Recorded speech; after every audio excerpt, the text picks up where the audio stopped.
Bismillahirrahmanirrahim. 9700 June 24 paper 4-2. This is the first video.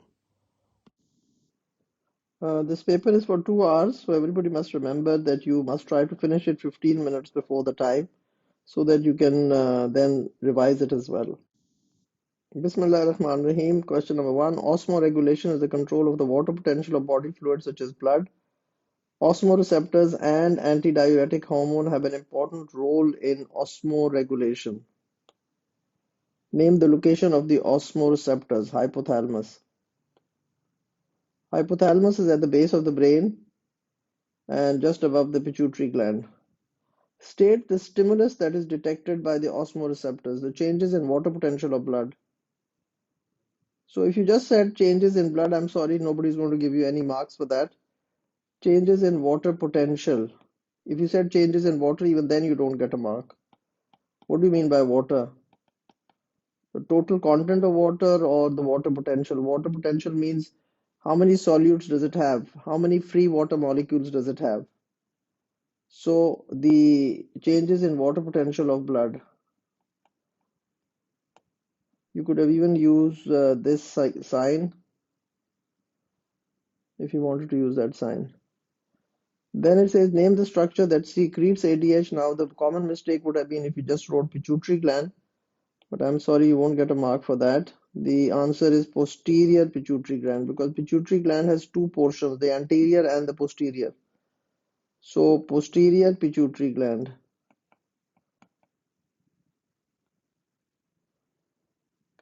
So there's 1 mark for that. Then it says ADH acts on the cells of the collecting duct, resulting in changes in the volume and concentration of urine. Figure 1.1 shows the relationship between the concentration of ADH in the blood and the rate of production of urine by the kidneys. So this is the concentration of ADH on the x-axis, which is 0, 1, 2, 3, 4, 5, 6, 7, and rate of production of urine is in cm cube per minute. So you're seeing the relationship between it. So look at the graph very carefully, read the graph, understand it. What is it saying? More the ADH, the rate of production of urine is decreasing. So antidiuretic hormone decreases diuresis, decreases the production of urine. Why? Because it removes the water molecules from the urine. The urine is made of water. Say originally it had 100 molecules of water, then it will only have 50, and then it only have 10. So the urea is the same amount, but the water is less.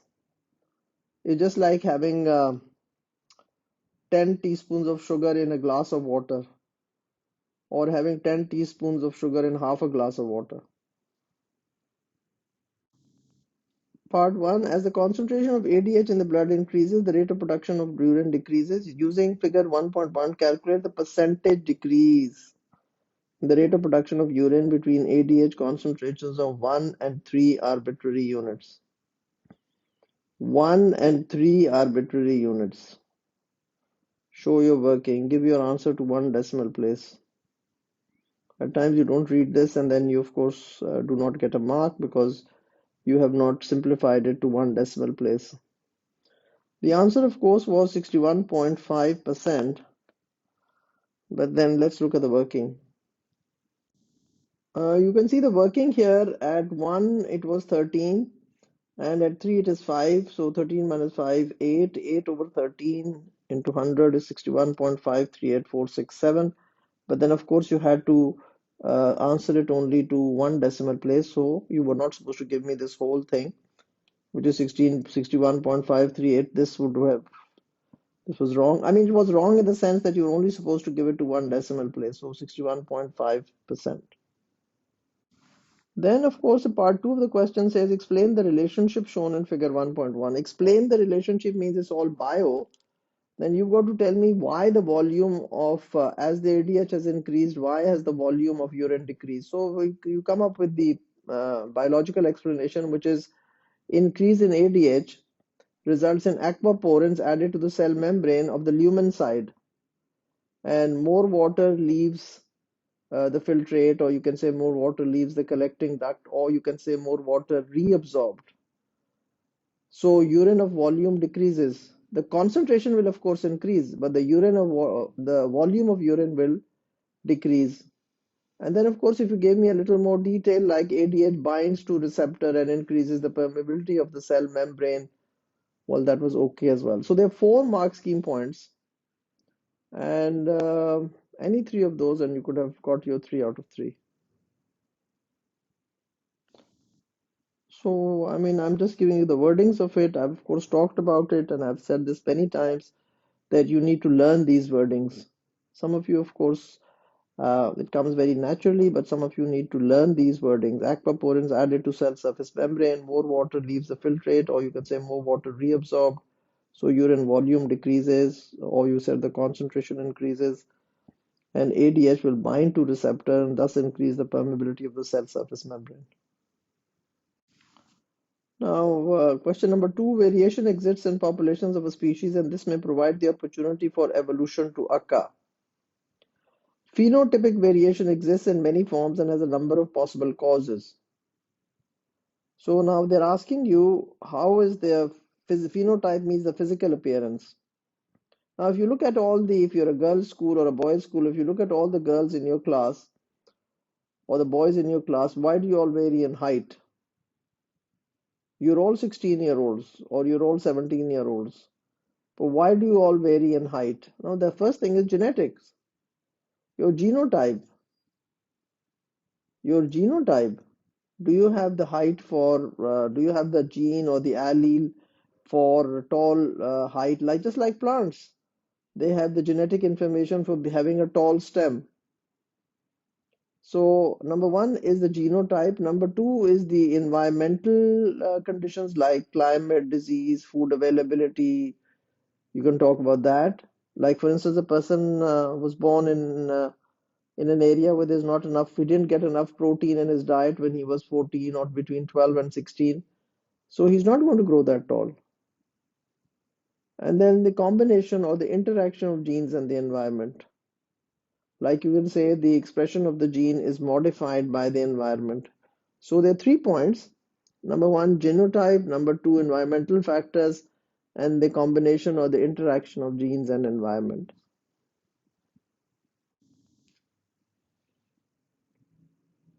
Genotype, environmental factors, and interaction of genes and environment. When we come to the B part 1, outline the theory of evolution. The theory of evolution was what? For formation of new species from the existing species. So there is a common ancestor, number one. Number two, change in the phenotypes or change in the characteristics over generations. And then natural selection. And then changes in gene pools or allele frequency, or you could have talked of genetic drift as well. Basically, what was the main theory of evolution was that there is variation, then there is a change in the environment, and that results in some being better selected, and that those that are selected will then survive and pass on those advantageous alleles to their offsprings. So, basic theory of evolution, this was a 3 mark question, and you could have just given me the main basic points of the theory of evolution, and you would have got your 3 marks. So, formation of new species from common ancestors, change in phenotypes. This happens over time, over many generations, and this is called natural selection. That's underlined. So you had to use the words natural selection. So whenever there's a question on evolution, please remember to write natural selection. It should be a very, very, there should be a habit which you should have. If it's a question on evolution, just write natural selection. And this would result in change in allele frequencies. Allele frequencies now, like I say, they're more red flowers now. They're less white flowers. So allele for red flower is more common. Changes in allele frequency, what does that mean? Previously there were 50% red flowers and 50% white flowers. Now there are 90% red flowers. So the allele frequency has changed. There are more red flowers than white flowers. So the allele for red color is more common. And if you've done the Hardy-Weinberg, well, then if you know how do we calculate all that. Then coming to part 2 of the question, the theory of evolution is supported by DNA sequence data. Explain how DNA sequences are used to show evolutionary relationships. So you compare sequences of DNA. Sequence of DNA means ATGC, ATGC, ATGC. That is the sequence of DNA. The more similar the sequence, the more closely related the species are. I mean, if the base sequence is the same for 1,000 base pairs, and then there's one change, or there are two changes in the entire base sequence, which is made up of, say, 10,000 base pairs. So the more similar the sequence, the more closely related the species are. Then over time, mutations accumulate. Then the computer software that we need for this is called bioinformatics, or the database. So then we can compare it that okay, the base sequence in red flowers is like this, and the base sequence in white flowers is like this. Then of course the mitochondrial DNA. We can study the mitochondrial DNA because there's no crossing over there. So we can study that, or we can study the molecular clock. So the percentage similarity can be used to build a phylogenetic tree. So compare sequences of DNA, and as we know, what is the sequence of DNA is the base pairs. It's 10 times AT, then 10 times GC, then 5 times AT, then CG. So sequences of DNA. More similar the sequences, the more closely related the species are.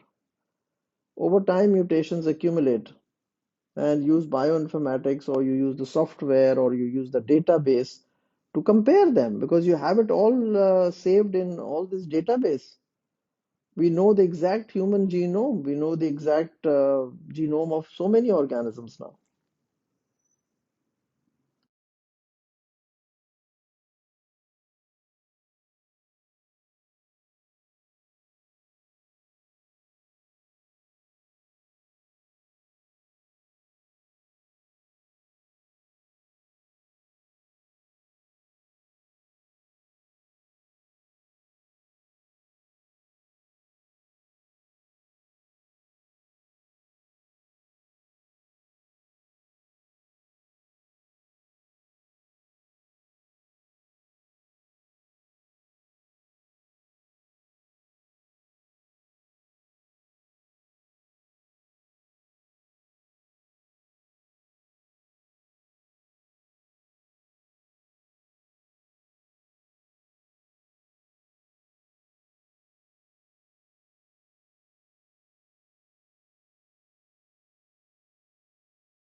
Now it says the results are shown in table 3.2. Male were 139, female Veregunus. So there are nearly the same number of these, male and female.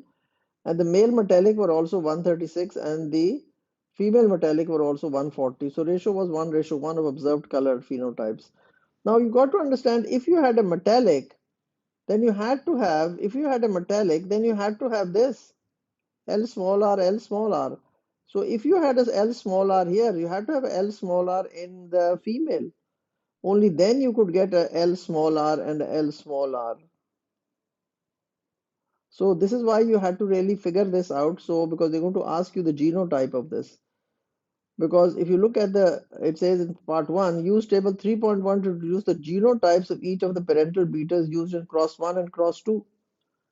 So in cross 1, you had to figure this out. So if you could do cross 1, then you could figure it out very easily, because the Veregunsis was what? Veregunsis was either LV or LV It couldn't be LV because we had a lot of the metallic in the offsprings. I hope it's making some sense. I hope. Then in cross 2, female Veregunsis tortoise were crossed with male Veregunsis. Female Veregunsis with male Veregunsis, and we had what? We had male, female, and male metallic. So we had a lot of metallic as well as Veregunsis. Now, if you look at the Veregunsis can be either LV or LVLR. Now, if there were a whole lot of metallic, then that means it was LVLR and LVLR. So the LVLR was crossed with another LV and LR. So you had to be very clear, because we had a lot of metallic. This would only give you a metallic. L small r was metallic. So you had to figure this out. It says using 3.1, deduce the genotypes of each of the parental betas used in cross 1 and cross 2. So cross 1 and cross 2 this would have been the genotype. Genotype means you have to give me the letters for the cross. So genotypes, everybody I hope knows that. Then coming to part 2 of the question, it says an assumption was made that female tortoise beetles have XX and males have XY chromosomes. Gene L is not located on the X chromosome. It was concluded the color pattern phenotype followed autosomal inheritance, means it is on the body chromosomes, on the rest of the chromosomes, not the ones which control the gender. Explain how the evidence in table 3.3 supports the conclusion. The reason is that they are the same number of male and female offspring produced. You see, if it is on the sex chromosome, then we have the numbers are different. But here they were the similar number of male and female offsprings produced. So, similar number of male and female offspring produced, and name a statistical test that can be used to determine whether the ratio of observed phenotypes is significantly different from the expected ratio. This is only in chi-square, O minus E whole square over E. The sum of O minus E whole square over E. Now that is the formula that we use. So everybody should have known that. There was no question of you writing t-test. In t-test we don't have observed and expected values. So everybody should have known that's the chi-square test. And I was reading the exam report, and a large number of students said t-test, and some didn't figure it out. So they just came up with some name of their own. And so chi-square test was the one that we would be doing for this sort of, in which we compare or determine the ratio of observed and expected values. Okay, we finish this video here, and we'll continue the rest in another video. Thank you very much.